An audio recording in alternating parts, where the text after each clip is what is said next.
Seja bem-vindo de volta. Agora a gente vai continuar aqui conversando sobre as receitas que um candidato ou direção partidária podem usar durante a campanha eleitoral. Nós comentamos anteriormente sobre as regras da prestação de contas, brevemente. A gente comentou sobre a abertura de contas bancárias. Agora a gente entra na primeira parte após a abertura das contas bancárias, que é de quem o candidato, a direção partidária pode receber, quais são os limites, os tipos de recurso, os métodos de transação, cada conta bancária com o seu tipo de recurso, documentos que precisam ser enviados para o contador, os prazos de 72 horas, a gente volta a trazer um pouco mais de detalhes também. Então a gente vai começar aqui sobre alguns tópicos em cada conta bancária especificamente. Recapitulando, um candidato, uma direção partidária, pode usar até três tipos de recurso: doações para campanha, que é proveniente de pessoas físicas, recurso do próprio candidato, que também é uma pessoa física, lá do financiamento coletivo, que também são de pessoas físicas. Esses recursos podem ser doados ao partido, ao candidato. Então, essa conta de doações de campanha recebe esse tipo de fonte. Quais são os limites para doação neste tipo de fonte de recurso, tá? A gente tem diversos limites. A gente já comentou um sobre os recursos do próprio candidato, quando a gente conversou um pouco sobre o registro de candidatura, né, e a declaração dos seus bens financeiros, disponibilidades financeiras em contas de investimento, em espécie, em contas bancárias gerais. Basicamente, todo candidato, candidata, pode colocar na sua própria campanha recursos próprios, desde que declarados lá no registro também, que condizentes com a sua capacidade econômica, até 10% do seu limite de gastos. Então, se um candidato pode gastar, tem o teto de gastos divulgado lá em julho pelo TSE, de 2 milhões, ele pode doar até 200 mil reais do seu próprio bolso, das suas contas correntes. Esse método de transação, obviamente, através de uma transferência bancária, TED ou Pix, esse vai ser um modelo. Em espécie, a gente já vai comentar dos limites e da impossibilidade de transacionar altos valores em espécie nas contas, depósitos, saques e assim por diante, né? Pessoas físicas podem fazer doações que sejam até 10% dos rendimentos brutos do ano anterior. Então, o seu apoiador, eu, Guilherme, vou doar para outro candidato, eu sou o apoiador dele, eu vou colocar dinheiro na campanha dele, na conta de doações de campanha, e vou fazer um Pix, por exemplo, é até 10% de quanto eu, Guilherme, faturei no ano anterior ao da eleição. Então veja que, se eu tive um faturamento de 100 mil reais enquanto pessoa física, bruto, não, independente dos tributáveis ou não, né, desses rendimentos, é o quanto eu tive de rendimentos brutos. Até 10%, nesse caso de 100 mil, 10 mil reais eu poderia doar para um ou mais candidatos, a soma não poderia passar de 10%. Veja que este limite, ele é um limite compartilhado, então se um candidato recebe 5% desse limite de uma pessoa, para o outro candidato, essa pessoa pode doar o restante, então ele não é 10% para um candidato, mais 10% para outro candidato. Só que o candidato, a candidata, a direção partidária vai ter que conversar com os seus apoiadores, filiados, doadores, pois esse limite não é possível de se controlar assim publicamente. O contador, o candidato, não tem acesso à informação de rendimentos das pessoas. Então, isso é mais uma comunicação de chegar e dizer lá: João, tudo bem? Você quer doar para minha campanha? Então, veja só, você tem que respeitar esses limites aqui. Tá? Tá dentro dos seus limites? Está de acordo? Faz a doação para minha campanha. Tá inseguro? Acha que não é isso? Doa um pouco menos. Guilherme, uma outra dúvida para pessoas que não declararam imposto de renda, né? Não estavam isentos da declaração e querem apoiar um candidato. Aí a gente faz uma regra básica que é: qual que é o teto da isenção para declaração de imposto de renda? Que não preciso fazer a declaração, né? Estou livre dela. Então a gente pega 10% desse teto. Eu não tenho o valor exato aqui, mas é na casa dos 30 mil reais, 33 mil reais, o teto da isenção. E aí você pega 10% desse valor, então suponhamos aí 3 mil reais. Esse é o valor que pessoas que não declaram imposto de renda, seguramente eu aconselho a doar para uma campanha eleitoral. Então é o teto da isenção. E existe mais um limite que serve tanto para pessoas físicas tanto para partido político, para o recurso do próprio candidato, que são as doações em espécie. Essas não servem apenas para um público em específico, elas servem para qualquer tipo de recurso, que é o seguinte: a norma diz que toda doação que for igual ou superior a R$ 1.064,10 deve ser feita mediante transação eletrônica. Então, Pix, TED e, e outros meios, que na verdade são esses dois os mais utilizados. Basicamente, isso quer dizer que até R$ 1.064,09 por dia por CPF é o limite que uma pessoa pode doar ou injetar nas contas da campanha de um candidato, seja do próprio bolso, seja de um apoiador, ou seja nas contas do partido de fato. Esse limite ele vem para evitar doações laranjas, em que pessoas fazem múltiplos depósitos no mesmo dia de alto valor e utilizando vários CPFs. Então, essa norma, ela mesmo que cumprida, se você diariamente fizer múltiplos depósitos respeitando ela, todos os dias seguindo a norma, pode chamar a atenção da Justiça Eleitoral.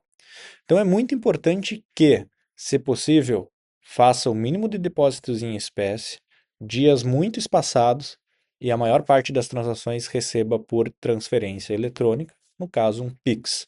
Um Pix é uma transação muito tranquila, conhecida e com lastro de identificar de qual conta de fato saiu e que aquela pessoa é doadora daquele valor. Se eu fizer ou receber, vamos dizer, eu sou o candidato, estou recebendo múltiplos depósitos todos os dias.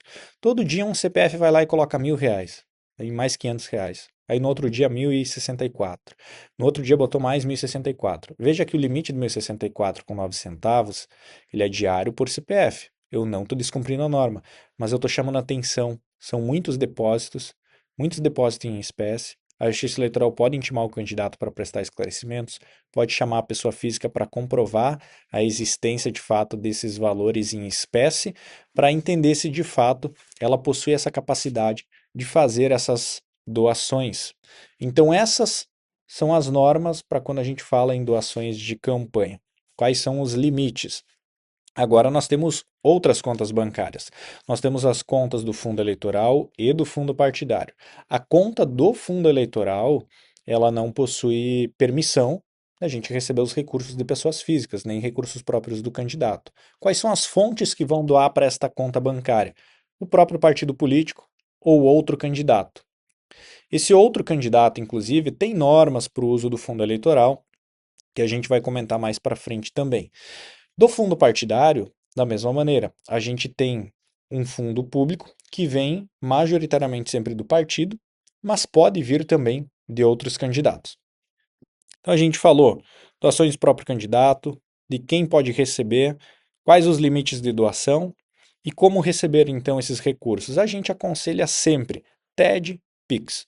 Pix majoritariamente, vai ter a identificação certinha no extrato bancário, é uma transação rápida. Se alguém for doar em cheque, que seja nominal e cruzado, totalmente detalhado, esse recurso ele vai ser quase uma transação bancária, porque ele debita de uma conta e acaba entrando em outra, mas esse, esse cheque precisa ter essas informações todas preenchidas. Depósito em dinheiro, com os limites de 1.064. Financiamento coletivo, né? As pessoas fazem as doações no financiamento coletivo antes da campanha, vão respeitar todos esses mesmos limites que a gente está conversando aqui. Claro que são limites já controlados pela instituição que está fazendo a arrecadação. Então é muito mais tranquilo, o candidato não se preocupa, a empresa cumpre com os requisitos, divulga a lista de doadores. E aí, quando fizer o saque, olha que interessante, aqui vai na parte dos cumprimentos dos prazos, né? Que a gente comentava dos relatórios de 72 horas. Quando um crédito entra na conta, tem que enviar os dados o mais rápido possível para o contador para que ele faça o relatório de 72 horas. O mesmo vale para o financiamento coletivo. Quando a empresa enviar os recursos da conta da empresa arrecadadora para o candidato, esse recurso então vai entrar, a empresa do financiamento coletivo vai disponibilizar um arquivo para fazer a carga no sistema de prestação de contas e no sistema de prestação de contas o contador então faz esse upload e transmite a obrigação dizendo recebemos 10 mil de tal empresa, né? Quero apoiar, arrecadou de 50 pessoas esses R$ 10.000, tais CPFs, então esse arquivo vem com essa carga para o contador rapidamente fazer a inserção. Então não é com base na data da doação, mas sim com base na data do crédito na conta. Então é muito importante isso. Documentos que o contador precisa receber, basicamente o extrato bancário, um extrato que contenha nome, CPF, valor, método da transação, data, número do documento, a coluna, aquela que identifica o número da transação. Esses dados o contador insere na prestação de contas e transmite para a Justiça Eleitoral, sem nenhum anexo, nenhum comprovante, é só um dado inserido. Os comprovantes, se necessários, eles vão lá no final, no prazo de 3 de novembro, quando é o prazo final da prestação de contas do primeiro turno. E aí nós temos as fontes vedadas, situações de devolução, recolhimento e estorno para encerrar o nosso material. Basicamente, tudo aquilo que for estranho às contas bancárias, às fontes autorizadas, tem duas hipóteses. Se sabe de onde veio, devolve para o doador, devolve para a fonte. Imediatamente, não é esperar uma semana, 10 dias, 2 semanas, é no dia ou no dia posterior. Se não conseguir fazer essa devolução, você vai recolher isso para a União através de uma guia que o seu contador vai emitir. Essa guia é um boleto, você vai e paga com o valor que está na conta, exatamente. Para quais situações eu faço isso, Guilherme? Fontes vedadas, pessoas jurídicas que doarem para a campanha, ou estorna ou recolhe para a União, se não tem como estornar. Recursos de origem estrangeira, então pessoas com rendimento no exterior que trazem, eventualmente convertem para a moeda do Brasil e fazem a doação para o candidato. Se a fonte do recurso for um faturamento, um salário, uma distribuição de lucros de uma empresa no exterior e ele não for legalmente nacionalizado, né, e não é só converter para reais, né, tem métodos contábeis legais de se trazer esse valor. Se ele não respeita a legislação, é um recurso estrangeiro que tu só converteu para reais e doou para candidato. E isso não vale. A justiça pode achar uma maneira de rastrear esse valor. Pode não ser tão simples como parece, mas sim pode ser feito esse rastreamento. Então, pessoas jurídicas, origem estrangeira e pessoas físicas permissionárias de serviço público. Quem são essas pessoas? Taxista, dono de banca de jornal, pessoas que exercem alguma atividade econômica no seu CPF com uma liberação junto à prefeitura que a gente chama de permissionários. O TSE divulga umas listas que contêm o nome, CPF e o que essa pessoa possui de autorização junto ao poder público, seja de uma prefeitura, do estado, para operar economicamente aquela função. Então, esta pessoa não pode doar nada para um candidato, seja no financiamento coletivo, pré-campanha ou durante a campanha. Isso inclui valores financeiros e os não financeiros, como as doações de um veículo, a cessão de um imóvel de pessoa física para fazer o comitê. Então, esse permissionário de serviço público é uma pessoa que não pode se envolver com a campanha eleitoral de jeito nenhum. E aí nós temos as alternativas, né? Ou estorna o valor para a pessoa ou faz o recolhimento para a União. Nós temos mais uma situação aqui de estorno e recolhimento, que é o valor dos 1.064, por exemplo. A pessoa doou R$ 1.100 depositados na conta no mesmo dia. Ou fez ainda 2 depósitos de R$ 700 no mesmo dia, totalizou 1.400, então extrapolou o limite. Devolve todo o valor para o doador e, se não conseguir fazer isso, vai recolher 100% do valor para a União. Então não recolhe só o excedente, recolhe todo o valor. E todos esses valores, o contador precisa ir informando, declarando na prestação de contas e prestando contas em 72 horas. Dá para acumular receitas num dia, não precisa fazer uma transmissão para cada receita. Recebeu 50 doações num dia, em até 72 horas faz uma transmissão dessas 50, ou das 50 de hoje mais 20 de amanhã. Então dá para fazer esse acúmulo. O importante é a mais antiga não pode passar de 72 horas nesse lote para fazer a entrega dessa obrigação. Até o próximo treinamento, a gente vai conversar logo mais então sobre os gastos de campanha, sobre receitas financeiras. Era isso. Até mais.